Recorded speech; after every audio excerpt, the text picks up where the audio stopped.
ser alterada por um período de até 10 dias. O tratamento com esse paciente é o tratamento através do soro. A gente vai utilizar o quê? Vamos tratar o paciente com soro. Se for no caso leve, a gente não vai o quê? Tratar o paciente com soro. Somente casos moderados e grave é que a gente vem fazendo a aplicação o quê? Do soro. Qual soro? Normalmente. Fisiológico, ring. Não, o soro. Antigo. O soro antigo. Mas se for para manter venóclise? Hã? Para manter venóclise. Aí você pode utilizar qualquer um dos dois, não tem problema. Tá? Mas aqui a gente utiliza uma ampola moderado e duas normalmente em caso grave.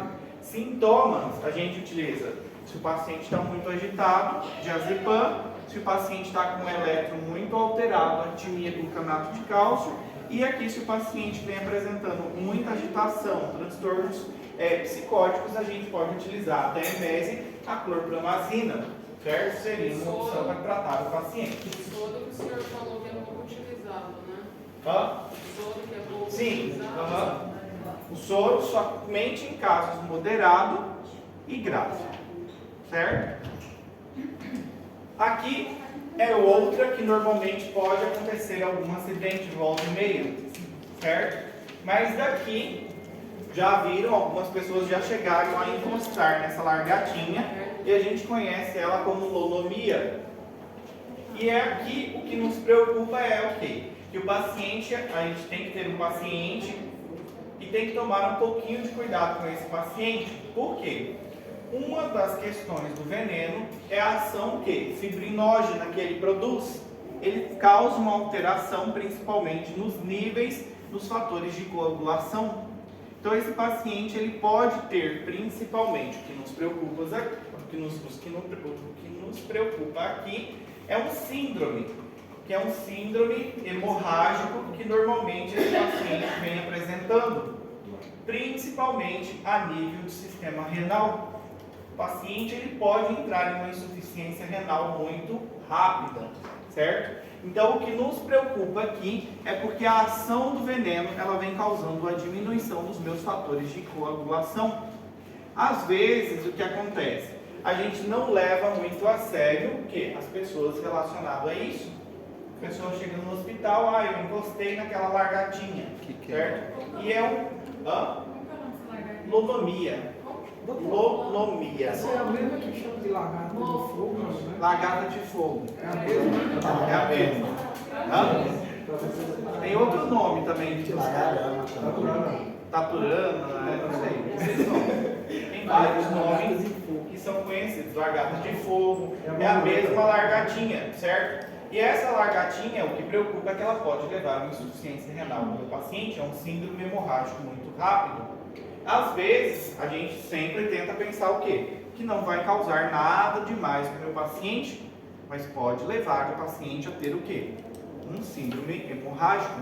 E o paciente relacionado a essa largatinha aqui, o quadro que ele pode chegar é justamente o quê? Uma insuficiência renal. Isso é o que mais nos preocupa. Em alguns estados, certo? Em alguns estados já existe o quê? O soro para fazer o tratamento do paciente. Principalmente onde acontecem muitos episódios com lonomia, ou seja, cidades onde é frequente acidente com lonomia, eles já têm o quê? O soro pronto lá, preparado. Isso é normalmente em cidades onde é comum a gente ver o quê? Situações por lonomia. No Paraná é muito comum. Alguém é do Paraná aqui? Não? Ninguém? Tem vontade. No estado do Paraná, sim, acontece, ou seja, eles têm normalmente o soro lá já pronto nas unidades deles, porque é muito comum encontrar essa largatinha e muito comum as pessoas terem acidente por lonomia lá, certo? E o que mais nos preocupa aqui é justamente o sangramento desse paciente. Aqui a gente tem um caso clínico. Paciente de 12 anos de idade é entrado pela mãe à urgência por apresentar dor na mão esquerda. Uma dor de forma urente ou queimante acompanhado de edema local e de cor violáceo escuro. Sua mãe refere que os sintomas começaram em 12 horas depois que sofreu uma picada na mão. Porém, não sabe como ocorreu ou durante a noite, enquanto a criança dormia, que ela foi o quê? Picada.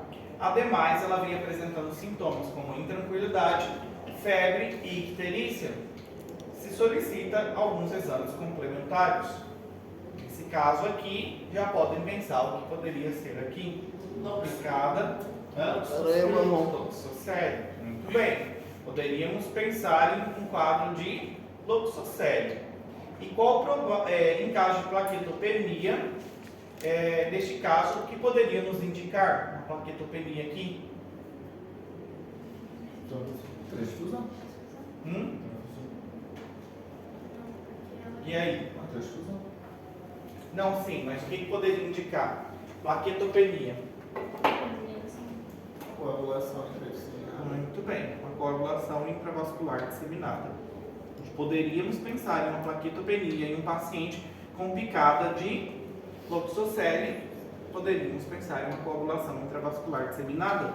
E qual que seria o manejo para o nosso paciente? Olha o estado primeiro. ABCD. Qual seria o manejo com esse paciente? Começar do zero, né? O ABCD. Depois hidratação, sintomático. Moderado. No caso do nosso paciente, pelos sintomas que ele vem apresentando, observem que ele tem febre, mas ele tem aqui algo icterícia, intranquilidade também. Nesse caso, qual seria o suporte que a gente teria que dar com esse paciente? Para seguir com esse paciente, ele seria leve, moderado ou grave? Grave.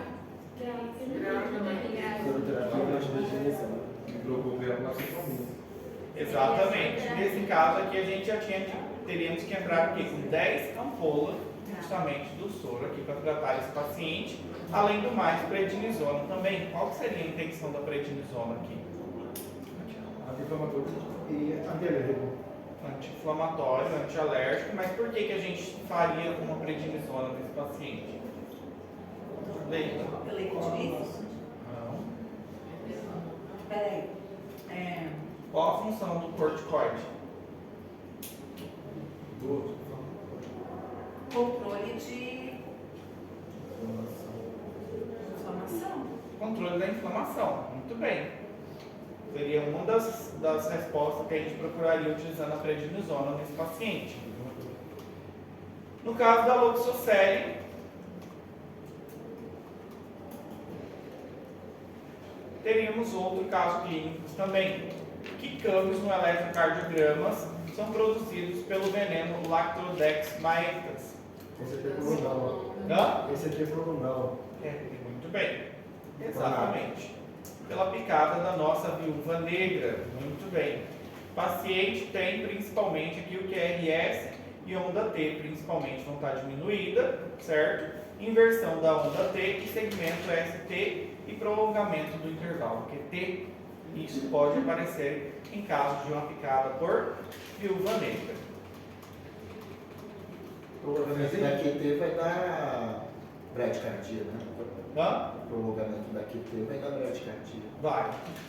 Aqui, paciente de 12 anos sacava a manga do seu amiguinho quando entre as folhas de árvore ele foi picado por uma serpente. Seus familiares referem que não tinha conhecimento da serpente. O médico da urgência suspeita do gênero botrópico, porque na sua região é normal acontecer acidente com botrópico. O paciente apresenta muita dor, tumefação de instalação rápida e progressiva, sangramento no local da ferida, da picadura, mediante o quadro que responda às questões abaixo. Qual é o mecanismo de ação do veneno botrópico? Que é a jararaca, muito bem. Qual que é o mecanismo? Hemolítico. Hemolítico e que mais?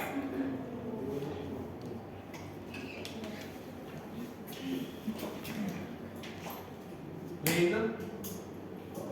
Decepcionando, hein? Não vou te decepcionar. Amandinha. Proteolítico, muito bem. Que manifestações sistêmicas o paciente poderia apresentar? CIS, sistêmicas.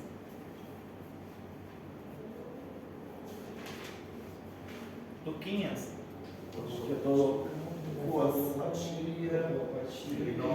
Sim, poderia ser uma coagulopatia, muito bem, uma insuficiência renal, uma insuficiência respiratória. Aqui dentro são manifestações sistêmicas.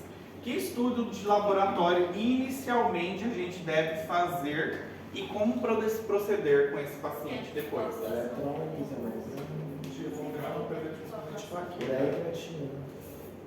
Como que é, mano? Tempo de coagulação. Como que a gente faz?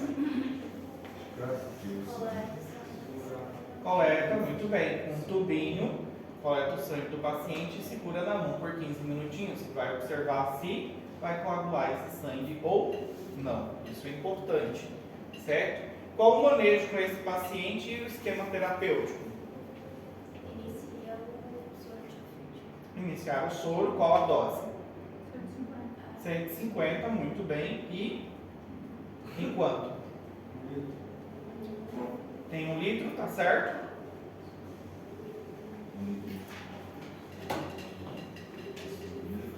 Eita, que não estou estudando nada.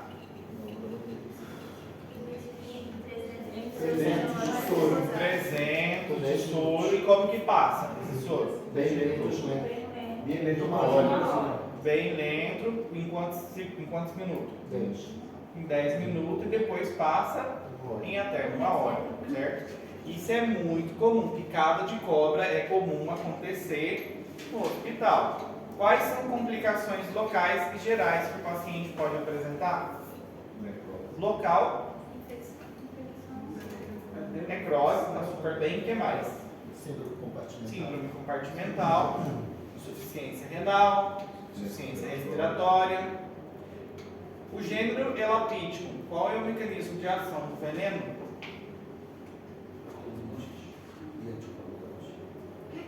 Neurotóxico. Ele é neurotóxico. Neurotóxico, muito bem. Exatamente. Intervalinho para vocês beberem água e fazer um xixi, a gente responde o próximo.